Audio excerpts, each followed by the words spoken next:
Hola a todos, vamos a comenzar con el módulo de hepatología.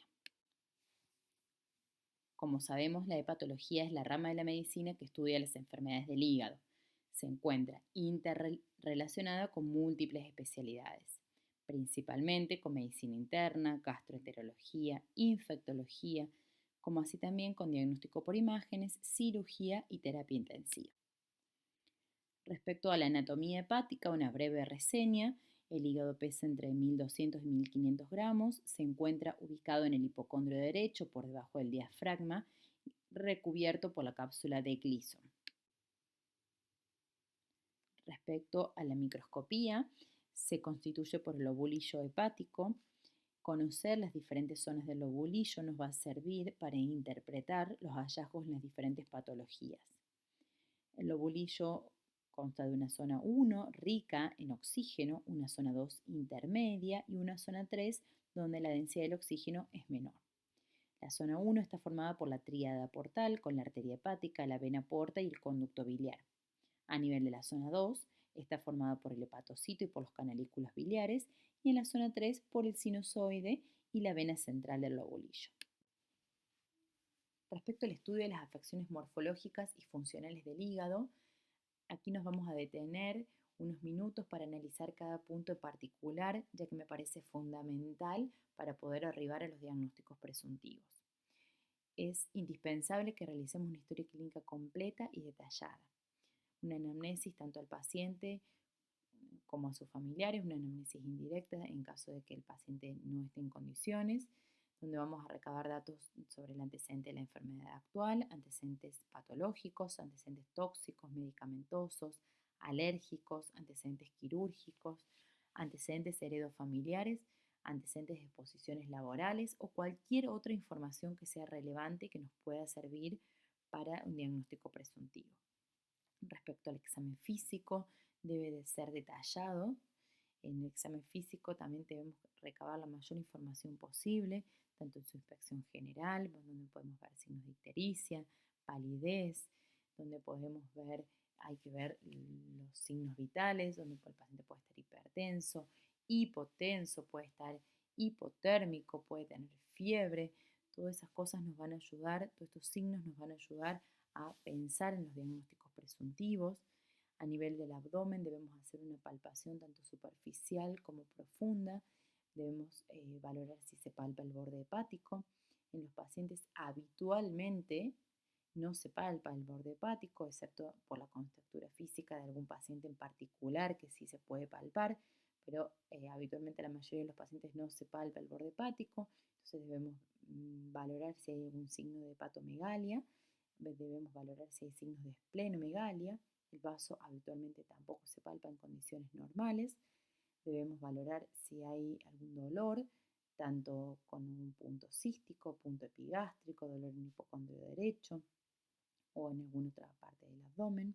Debemos valorar si hay matidez, si hay algún signo de ascitis, que habitualmente la matidez es de concavidad superior. Debemos valorar el resto de los órganos a nivel cardiovascular, a nivel respiratorio. Debemos valorar si tiene edemas en miembros inferiores, edemas sacro, si tiene edemas generalizados, signos de disproteinemias. Debemos valorar el examen neurológico, que es fundamental ver si el paciente está lúcido, si hay flapping, si hay algún otro signo de descompensación. También a nivel de la piel podemos valorar si tiene telangiectasia, si tiene arañas vasculares, si tiene hematomas como signos de una alteración en la coagulación. Respecto a los métodos complementarios, como les decía, también va a depender del contexto en el cual se encuentre el paciente, pero es fundamental, además del hepatograma y de la función hepática, que ya nos vamos a explayar posteriormente, realizar un laboratorio completo, ¿sí? Nosotros también debemos valorar el citológico para ver signos de anemia, signos de leucocitosis o de leucopenia, valorar las plaquetas para ver signos de trombocitosis o de trombopenia. Debemos valorar la función renal, debemos valorar la glucemia. En pacientes diabéticos también solicitar una hemoglobina glicosilada. En todo paciente con hepatopatía se debe valorar la función tiroidea. Se debe solicitar un perfil lipídico, tanto con colesterol total, HDL, LDL como trigliceridemia.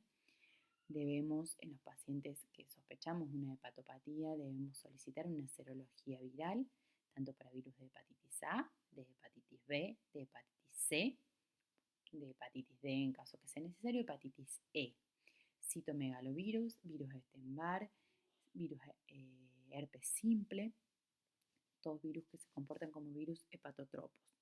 Debemos, los pacientes que se realice una sospecha de una enfermedad autoinmune hepática, debemos pedir un perfil autoinmune, tanto como para hepatitis autoinmune, para colangitis biliar primaria o para colangitis esclerosante.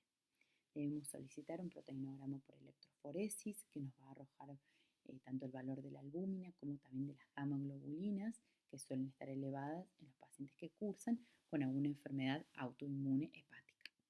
Además, en enfermedades por depósito, como por ejemplo hemocromatosis, debemos solicitar un perfil del hierro. En la enfermedad de Wilson debemos solicitar la cupremia, la cupruria. Debemos solicitar marcadores tumorales en los pacientes en los que hay una sospecha de algún tumor, ya sea primario o de secundarismo hepático, que nos va a servir para hacer diagnóstico diferencial. Bueno, además de todo el hepatograma, como dijimos, y de las pruebas de función hepática, que va a ser el tiempo de protrombina, el factor 5 y la albúmina que ya nombramos previamente. Respecto a la ecografía abdominal, como sabemos, es un método que es operador dependiente, nos debería arrojar información morfológica a nivel hepático, ¿sí? Como forma, tamaño, la superficie, si se observa irregularidades, si se observa micronódulos, nos debería también arrojar sobre el tamaño del vaso, si vemos signos de esplenomegalia, si vemos ascitis. Respecto al ecodoppler hepático, es un estudio que habitualmente lo pedimos en una segunda instancia, pero que también nos va a aportar datos de interés, más que todo a nivel del eje esplenoportal, donde vemos el diámetro de la porta, la velocidad del flujo de la porta, nos va a aportar datos también sobre las venas suprahepáticas, nos va a permitir ver signos indirectos de hipertensión portal.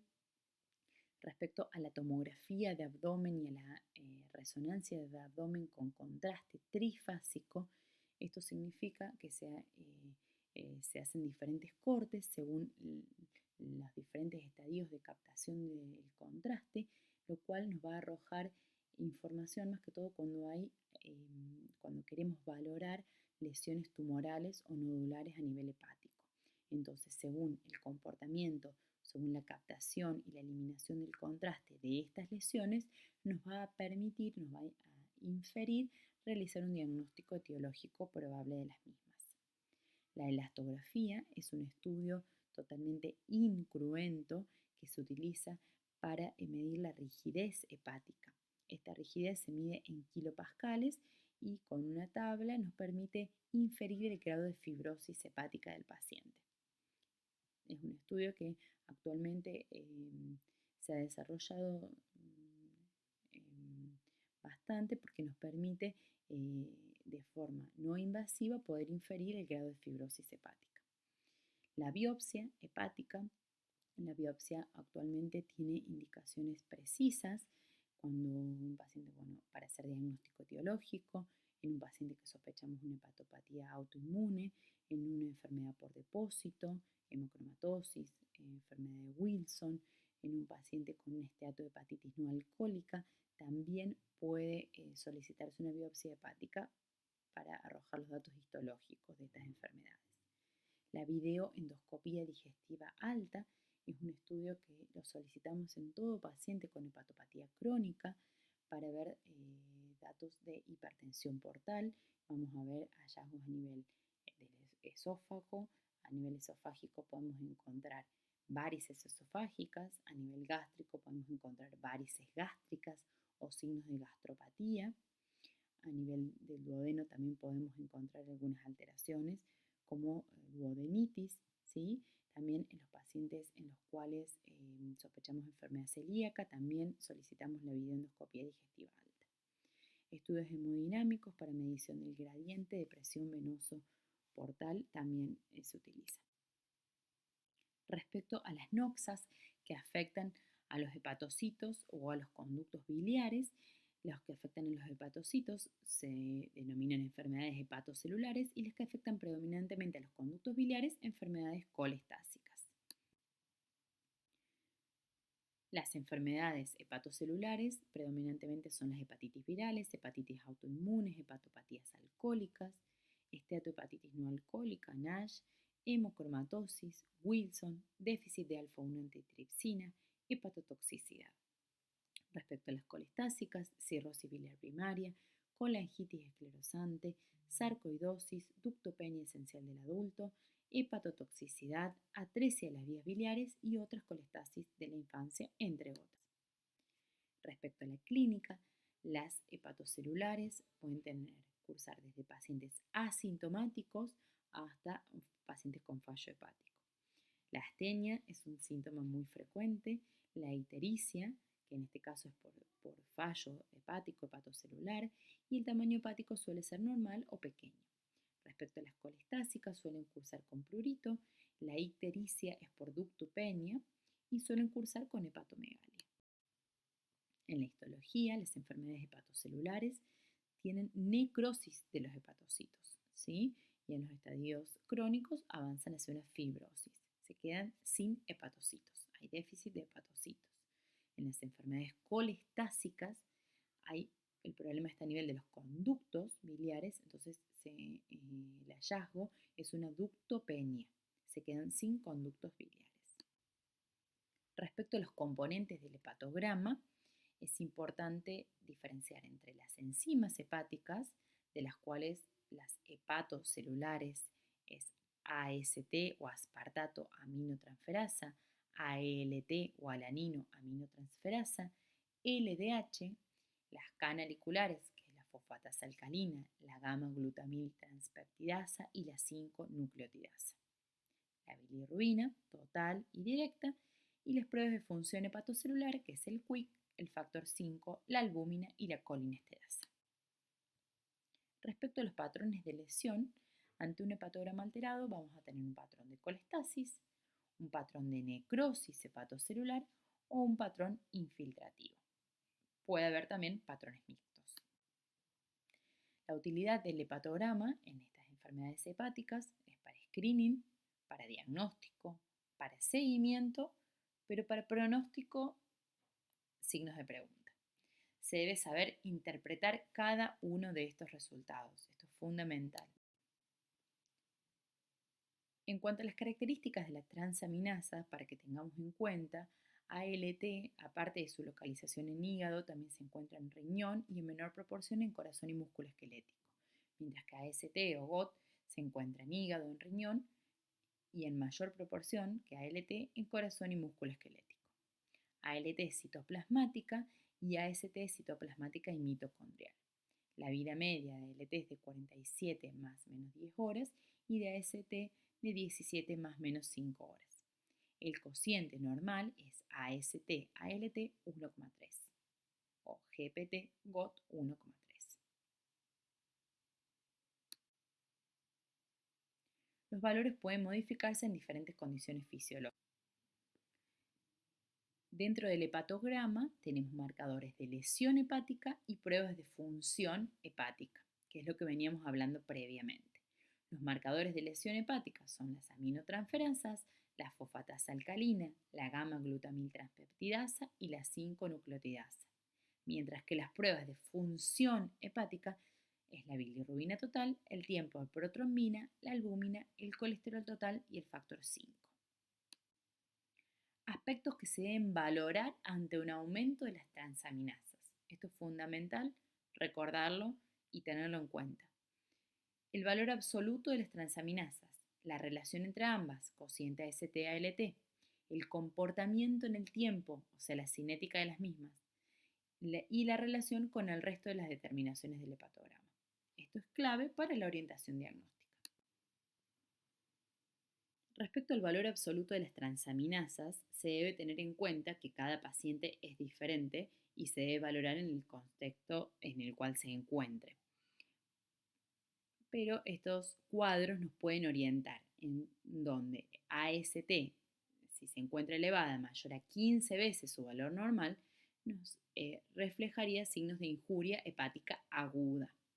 Habitualmente el paciente cursa con ictericia, con síntomas inespecíficos, con astenia, artromialgias, hiporexia, náuseas, y puede corresponderse a la etiología de una hepatitis aguda, A o E, a una hepatotoxicidad o a otros virus como citomegalovirus o Epstein-Barr.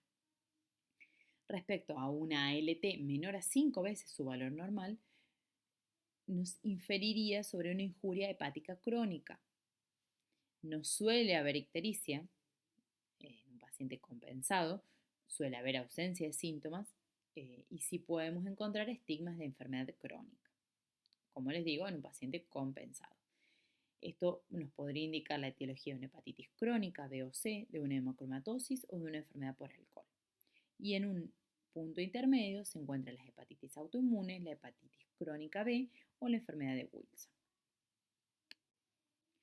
Respecto a los marcadores de severidad, son las alteraciones en la prueba de coagulación, como el tiempo de protrombina mayor a 3 segundos, una tasa menor al 50% o un RIN mayor a 1,5, la actividad del factor 5 menor al 50%, el aumento de la bilirrubina total mayor a 15 miligramos de decilitro y el desarrollo de encefalopatía hepática. Los valores absolutos de AST y ALT, o sea, de GPT y de GOT, no indican severidad. Eso es importante que lo sepamos y lo tengamos en cuenta. El aumento de las transaminasas, especialmente de ALT, la ictericia, la astenia, la hiporexia, nos hablan de una hepatitis aguda. Cuando aparece una alteración en el tiempo de protrombina, en el RIN o en el factor 5, estamos hablando de una hepatitis aguda grave. Y cuando hay desarrollo de encefalopatía hepática, estamos hablando de un fallo hepático fulminante. Esta diapositiva es importante que la tengan en cuenta para hablar en forma correcta, porque muchas veces estos términos se mezclan. Entonces, ante un patrón de necrosis hepatocelular van a predominar las aminotransferasas. La fosfatasa alcalina suele estar normal y la bilirrubina puede estar normal o elevada. En la hepatitis aguda, como dijimos, ALT y AST muy elevada, la bilirrubina total alta. Cuando el tiempo de protrombina se altera, estamos hablando de insuficiencia hepática y cuando se desarrolla la encefalopatía hepática, de fallo hepático fulminante. Repetimos lo que dijimos previamente. El patrón de colestasis, las aminotransferasas suelen estar normales, la fosfa o levemente elevadas según la etiología, la fosfatasa alcalina suele estar muy elevada y la bilirrubina directa también suele estar elevada, así también como la gamma-glutamil transpeptidasa.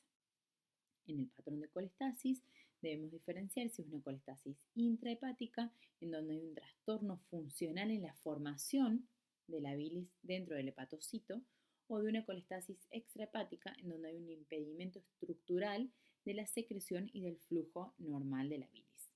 Por ejemplo, una litiasis, una tumoración que comprima, etc.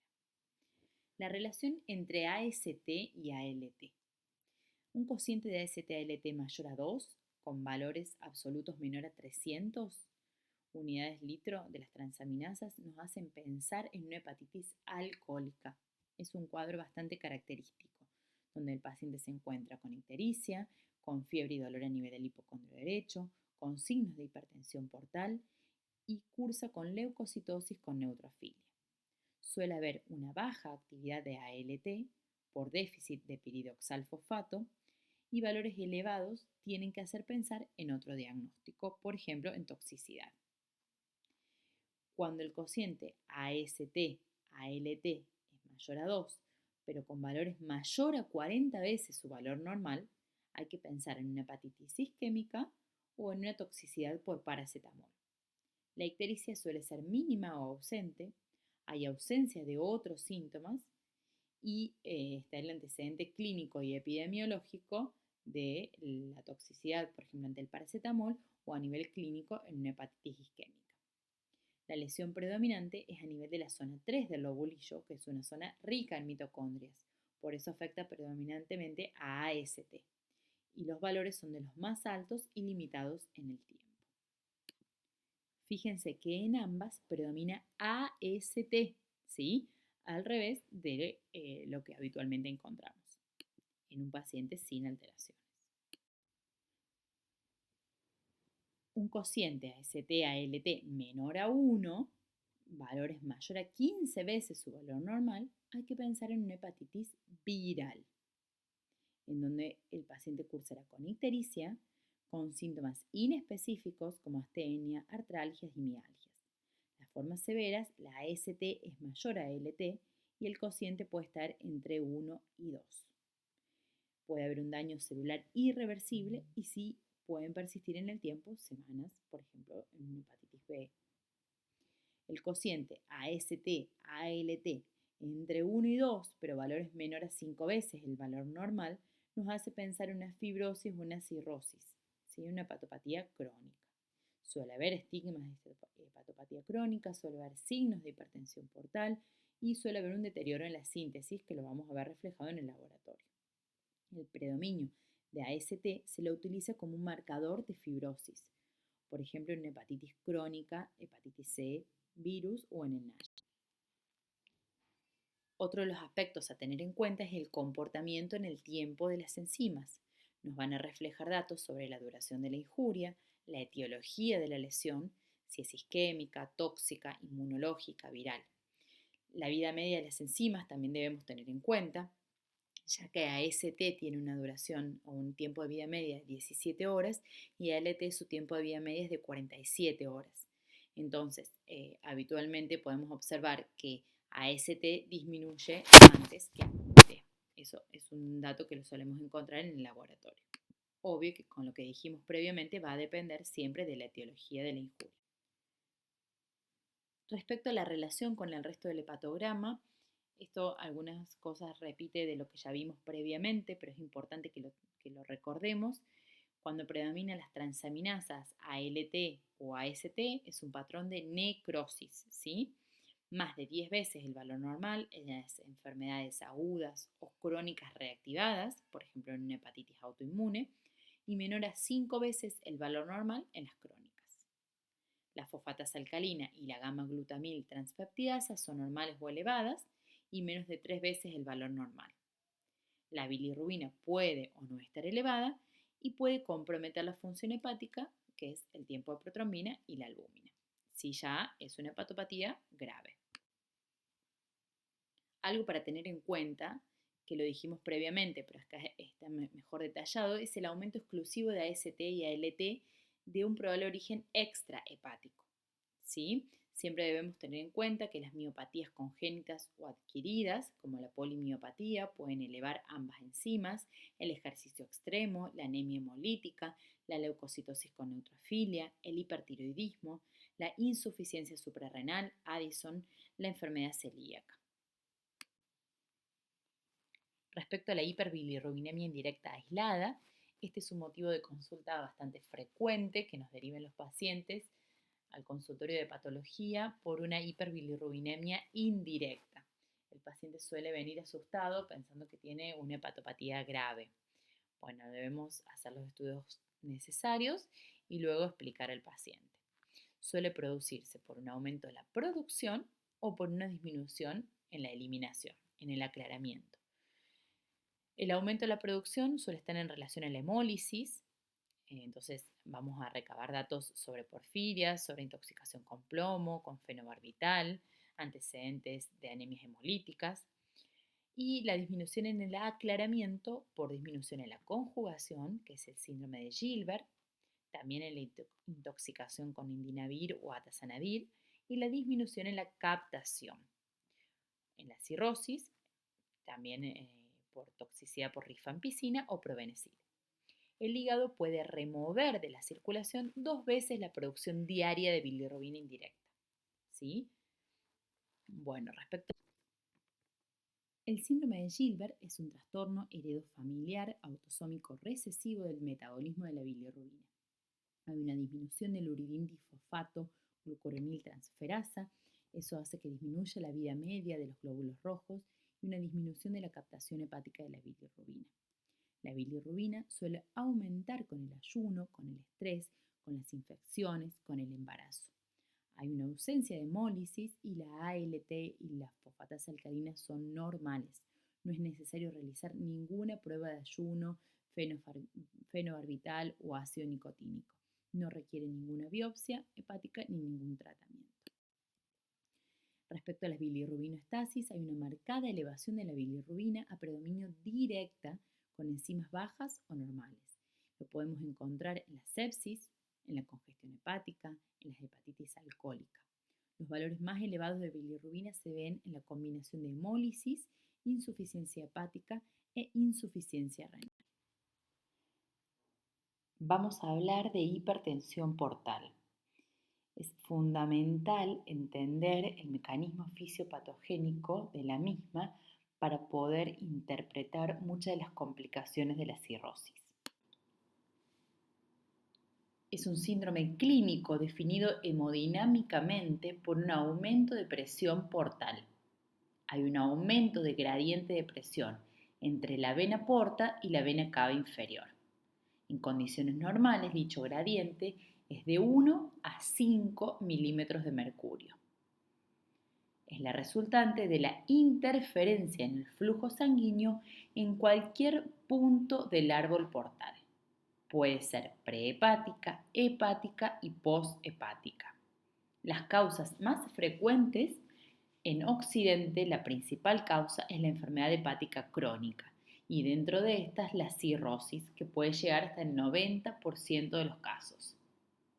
Otras etiologías es la esquistosomiasis o la oclusión de la vena porta prehepática. La hipertensión portal de origen cirrótico, como dijimos, hay un aumento del gradiente de presión venoso hepático que va a ser mayor a 5 milímetros de mercurio. Se caracteriza por un síndrome hemodinámico, sistémico y progresivo. Es responsable de frecuentes y severas complicaciones que constituyen la principal causa de descompensación, internación, muerte y trasplante de los pacientes con cirrosis. La hipertensión portal clínicamente significativa, que es cuando aparecen las primeras manifestaciones clínicas, se genera con un gradiente de presión venoso portal mayor a 10 milímetros de mercurio. Entonces, esto es importante que nos quede claro.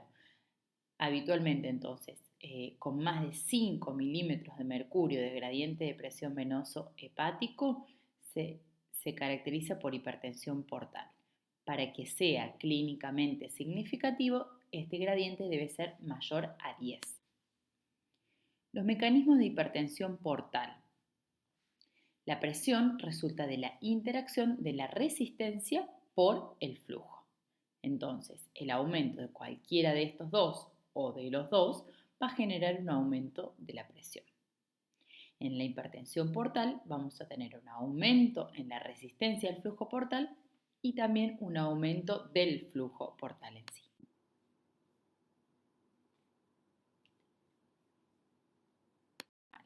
En cambio, en un hígado cirrótico, como verán, hay una distorsión de la arquitectura sinusoidal con un aumento de la resistencia, lo cual genera un aumento de la presión portal. El aumento de la resistencia intrahepática depende principalmente de las alteraciones a nivel del sinusoide hepático. En la imagen de la izquierda podemos ver un hígado normal con la estructura hepatocitaria conservada, las células endoteliales, con los sinusoides, las células estrelladas, las fenestras y el espacio de Bisse conservado. En la imagen de la derecha, en un hígado cirrótico con los hepatocitos totalmente alterados, con formación de nódulos, pérdida de las fenestras, depósito de colágeno, fibrosis, microtrombos y angiogénesis, lo cual genera los shunts. Además de las alteraciones a nivel del sinusoide, como decíamos previamente, hay un aumento de la resistencia intrahepática por vasoconstricción intrahepática. Esto explica el 30% del aumento de la resistencia. Hay una disfunción a nivel endotelial, con aumento de la actividad de vasoconstrictores y disminución de los vasodilatadores. Los principales vasoconstrictores Son la endotelina, el tromboxano 2, la noradrenalina, la angiotensina, vasopresina y los leucotrienos. Y la reducción de los principales vasodilatadores, que es el óxido nítrico. Hay una reducción de la actividad de la óxido nítrico sintasa y un aumento del barrido por estrés oxidativo, por ejemplo, en las infecciones. Consecuencia del aumento de presión portal es la formación de las colaterales portosistémicas y de la esplenomegalia.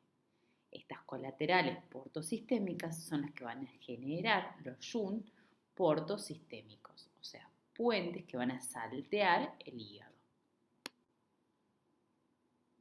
Las consecuencias de la colateralización y del shunt portosistémico son la formación de varices gastroesofágicas, de colaterales esplenorrenales, de encefalopatía hepática, de exacerbación de una falla hepática previa, de pérdida de efecto de primer paso de drogas orales, de alteración del metabolismo de endo y xenobióticos, mayor susceptibilidad a la sepsis, exacerbación de circulación hiperdinámica, esplenomegalia e hiperesplenismo.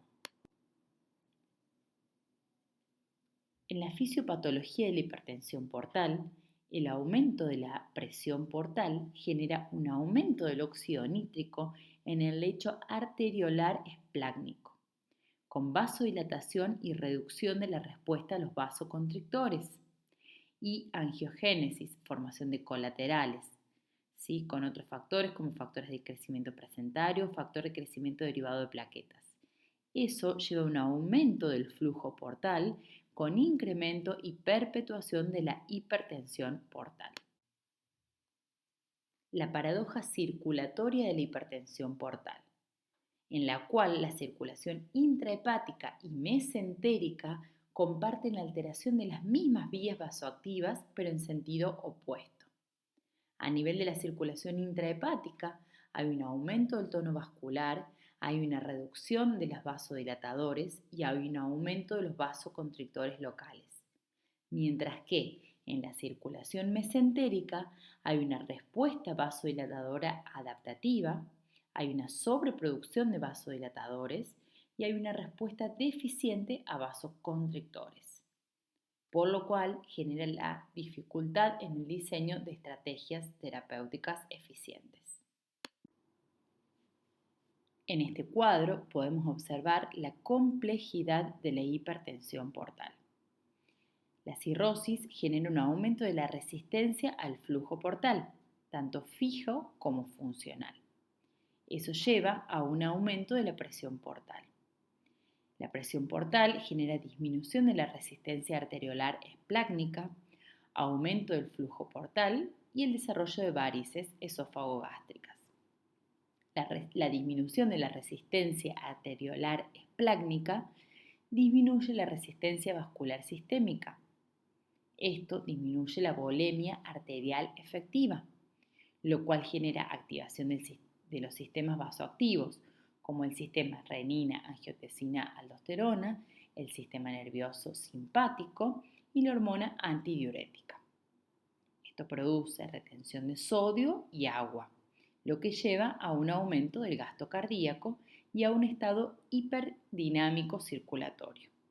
Por ende, aumenta más aún el flujo portal y el desarrollo de hemorragias variciales, ascitis y encefalopatía hepática. La vasodilatación y el síndrome hiperdinámico producen un compromiso multiorgánico sistémico. Este cuadro nos ayuda a ver las principales consecuencias en cada uno de los órganos. A nivel de la circulación esplácnica se produce vasodilatación iniciada por factores locales, lo que genera un aumento del flujo sanguíneo, que incluye la arteria hepática, y un aumento de la hipertensión portal. A nivel de la circulación renal se produce vasoconstricción con retención de sodio y agua y el desarrollo de un probable síndrome hepatorrenal. A nivel de la circulación sistémica se produce vasodilatación con aumento del gasto cardíaco, insuficiencia cardíaca de alto gasto. A A nivel de la circulación pulmonar, también se produce una vasodilatación iniciada por factores locales que genera hipoxemia y un síndrome hepatopulmonar. A nivel de la circulación cerebral, en la falla hepática aguda hay vasodilatación iniciada por factores locales con edema cerebral. Como vemos, es un compromiso multiorgánico.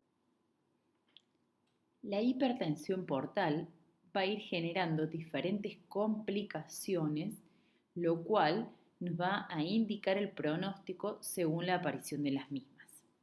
Lo podemos clasificar en 4 estadios. En el estadio 1 y 2 se encuentran dentro de un paciente con cirrosis compensada.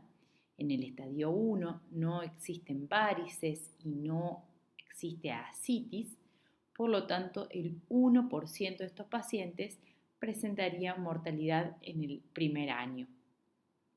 En el estadio 2 son pacientes que ya desarrollaron varices esofágicas o gástricas, pero que no presentan ascitis. La mortalidad debido a esta causa es del 3,4% al año. Mientras que en la cirrosis descompensada, que sería el estadio 3, donde hay ascitis y o varices esofágicas, el 20% de los pacientes presentan mortalidad en el primer año. En el estadio 4 son pacientes que desarrollan hemorragia y o ascitis y el 57% de los mismos se mueren en el primer año. Este esquema es similar a lo que venimos hablando previamente respecto a la disfunción circulatoria en la cirrosis. En la cirrosis compensada, como dijimos, hay un aumento de la resistencia a nivel vascular intrahepático con hipertensión portal y vasodilatación arterial esplácnica. Hay una reducción de la volemia arterial efectiva con aumento del gasto cardíaco y aumento del volumen plasmático. Eso lleva a un restablecimiento de la volemia arterial efectiva.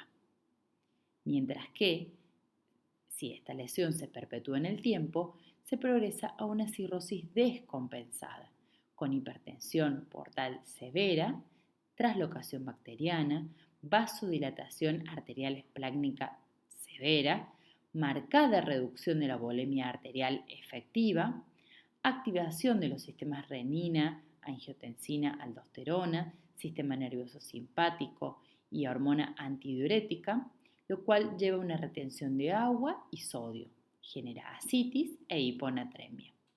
A nivel renal se produce vasoconstricción renal y caída del gasto cardíaco.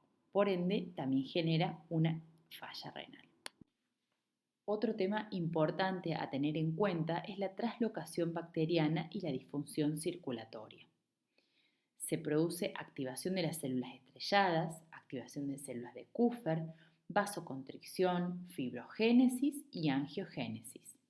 Eso lleva a un mayor incremento del gradiente de presión venoso hepático, con un aumento del flujo postprandial en pacientes con marcadores de traslocación bacteriana. Además, se genera una mayor producción de citoquinas inflamatorias que se correlaciona con una mayor disfunción circulatoria. En este esquema podemos ver la actividad de los sistemas vasoconstrictores compensadores de la vasodilatación. El sistema renina-angiotensina-aldosterona, podemos observar la actividad de la renina plasmática en un paciente sin ascitis, con ascitis y con síndrome hepatorrenal, en el cual aumenta casi 40 veces su valor basal. Mientras que el sistema nervioso simpático, por ejemplo, la actividad de la noradrenalina plasmática en un paciente sin ascitis, con ascitis y con síndrome hepatorrenal, que también aumenta. A nivel renal, se produce una disfunción renal consecuencia del impacto del sistema renina-angiotensina-aldosterona, de la hormona antidiurética y de la vasoconstricción renal, lo cual genera una disminución de la excreción de sodio, lo cual lleva a la ascitis, una disminución del clearance de agua libre, generando hiponatremia, y una disminución del filtrado glomerular, que puede desencadenar un síndrome hepatorrenal. La conducta terapéutica es compleja, debe ser individualizada según cada paciente. Se recomienda beta bloqueantes para una disminución del gasto cardíaco, evitar las drogas con efecto vasodilatador, utilizar terlipresina, que tiene un efecto vasoconstrictor sistémico. Fundamentalmente está indicada en pacientes con hemorragia varicial y con síndrome hepatorrenal. Evitar antiinflamatorios no esteroideos para prevenir la disfunción renal. Prevenir la disfunción circulatoria posparacentesis, especialmente con albúmina. Buscar prevenir y tratar precozmente todo tipo de infección bacteriana. Se pueden administrar estatinas, las cuales estimulan la óxido nítrico sintasa y la producción de óxido nítrico en las células endoteliales. Tienen un efecto antifibrótico e inhiben la contracción sobre las células estrelladas. Se puede administrar ácido beticólico, que genera un incremento también de la actividad de la óxido nítrico sintasa, e inhibidores del factor de crecimiento endotelial vascular como el sorafenib. Estos dos últimos, tanto el ácido beticólico como los inhibidores del factor de crecimiento, son muy poco utilizados en la actualidad. Además, se pueden administrar antibióticos como la rifaximina, que genera una reducción de la fibrosis, de la angiogénesis y la presión portal en modelos experimentales. Genera una reducción significativa del gradiente de presión venoso hepático y de los niveles de endotoxinas en la cirrosis alcohólica descompensada. La rifaximina es un antibiótico que actualmente se utiliza para los pacientes que han tenido episodios previos de encefalopatía hepática. Las implicancias terapéuticas de la vasodilatación esplácnica. Cuando se produce hemorragia varicial, está indicado realizar tratamiento con drogas vasoconstrictoras como terlipresina, somatostatina u octreótido, mientras que la prevención de la hemorragia varicial se realiza con propanolol, que es un beta bloqueante no cardioselectivo, y con carvedilol, que es un beta bloqueante que genera vasoconstricción más efecto bloqueante alfa adicional que induciría a una vasodilatación intrahepática. Como conclusiones, la hipertensión portal resulta del aumento de la resistencia intrahepática y o del aflujo portal. La disfunción endotelial es el rasgo fisiopatológico que la caracteriza y presenta patrones opuestos en la circulación hepática y esplácnica sistémica. La circulación hiperdinámica tiene impacto multiorgánico. La hipertensión portal es responsable de las principales complicaciones de la cirrosis y determinante de su pronóstico. El conocimiento de su fisiopatología permite establecer estrategias terapéuticas adecuadas para cada estadio evolutivo.